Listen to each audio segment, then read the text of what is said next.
Attention, information importante. Comme chaque année, je serai au Salon du Livre d'Histoire de Versailles les samedis 22 et dimanche 23 novembre pour interviewer 12 auteurs et pourquoi pas vous rencontrer finalement. Ce festival 100% Histoire, c'est à l'Hôtel de Ville de Versailles, entre autres, de 14h à 18h30. Venez rencontrer les auteurs et pourquoi pas préparer vos cadeaux de Noël, puis aussi vous faire plaisir évidemment. Bon à savoir, l'entrée au Festival Histoire de lire nécessite la réservation en ligne de votre billet. On se retrouve là-bas, salut. Timeline, 5000 ans d'histoire, Richard Fremder. Mais la tension ne disparaît jamais vraiment. Les chaînes historiques, TF1, France Télé, Canal, voient Netflix comme un rival redoutable. Bien entendu, les producteurs indépendants dénoncent la captation des talents. Et surtout, l'État tente de reprendre la main. Ah, voilà l'État. En 2021, la France impose à Netflix une nouvelle règle, consacrer 25% de son chiffre d'affaires local à la production française ou européenne. Et Hastings accepte, parce qu'il sait que ce compromis est vraiment la clé de la légitimité, donc il pourra faire ce qu'il veut. Netflix en France doit être un acteur culturel à part entière et pas un prédateur. Derrière cette négociation, vous avez une question plus profonde. Est-ce qu'on peut concilier l'universalité numérique et la singularité culturelle ? Vous avez 3 heures pour répondre à la question. La réponse, en fait, se trouve peut-être dans la manière dont Netflix aborde le monde. Non pas en imposant une culture américaine, quoique, mais en construisant une mosaïque mondiale, donc quelque part quand même une culture américaine. Chaque pays devient un laboratoire, chaque langue une porte d'entrée. J'allais dire, McDo fait exactement la même chose. Et la France, malgré sa résistance initiale, va finir par devenir un maillon essentiel de cette globalisation de la création. Il reste pourtant une ambiguïté, presque une ironie. En voulant défendre sa culture contre la mondialisation, la France a contribué à l'enrichir. Parce que Netflix, en finançant les productions locales, offre aux créateurs français une visibilité qu'aucune chaîne nationale ne pouvait garantir. Mais cette visibilité a un prix, la dépendance. Derrière la liberté apparente du créateur, en fait, il y a les contraintes de l'algorithme, les impératifs du temps de visionnage, la dictature du clic. L'artiste doit plaire vite, fort et globalement. Le rêve d'un cinéma libre, d'une exception préservée, se heurte alors à une évidence, même la culture désormais obéit à la logique des plateformes. Et pendant que la France débat des quotas, de sa souveraineté culturelle, Netflix avance déjà vers un nouveau champ de bataille parce que d'autres géants sont entrés dans l'arène, Amazon, Disney, Apple. Et bientôt, la guerre du streaming ne sera plus une conquête, mais une guerre totale.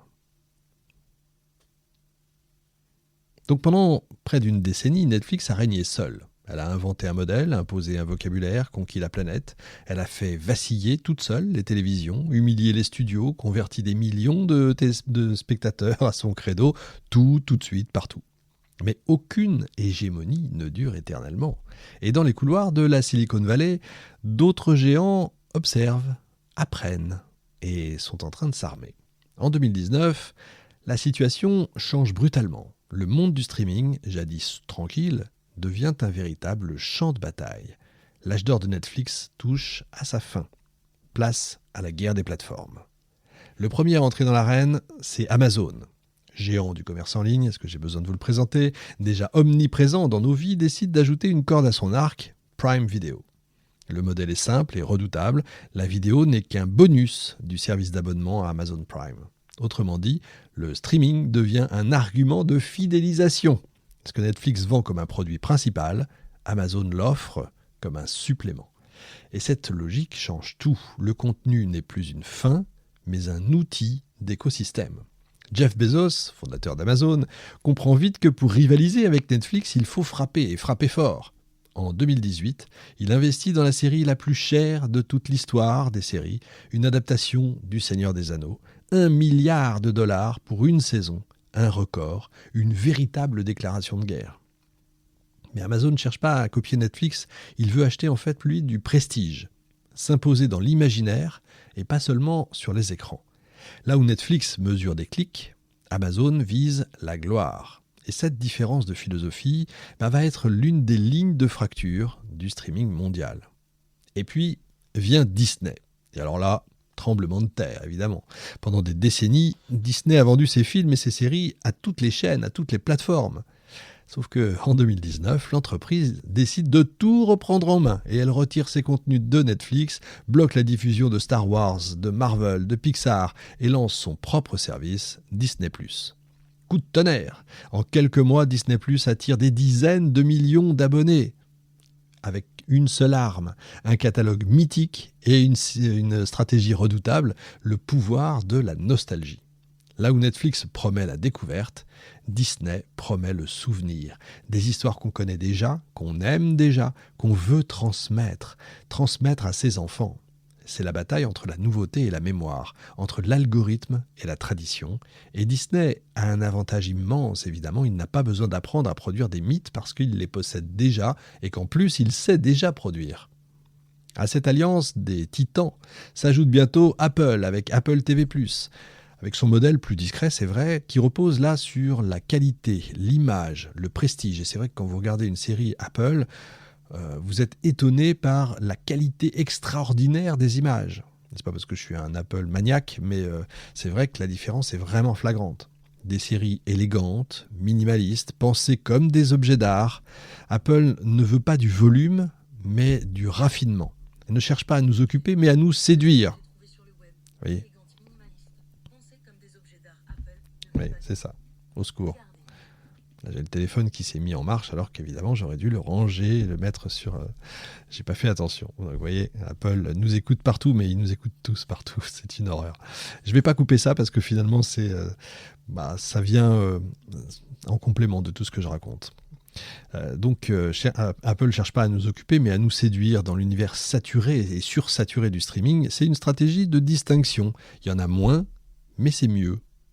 Pourquoi pas ? Et en quelques années, ces trois noms, Amazon, Disney, Apple, transforment le paysage. Le public, autrefois fidèle à une seule plateforme, ça y est, se disperse à nouveau. Les abonnements se multiplient, les catalogues se fragmentent, vous pouvez retrouver l'un sur l'autre, parfois le même film sur les trois, c'est insupportable, enfin pas sur Apple.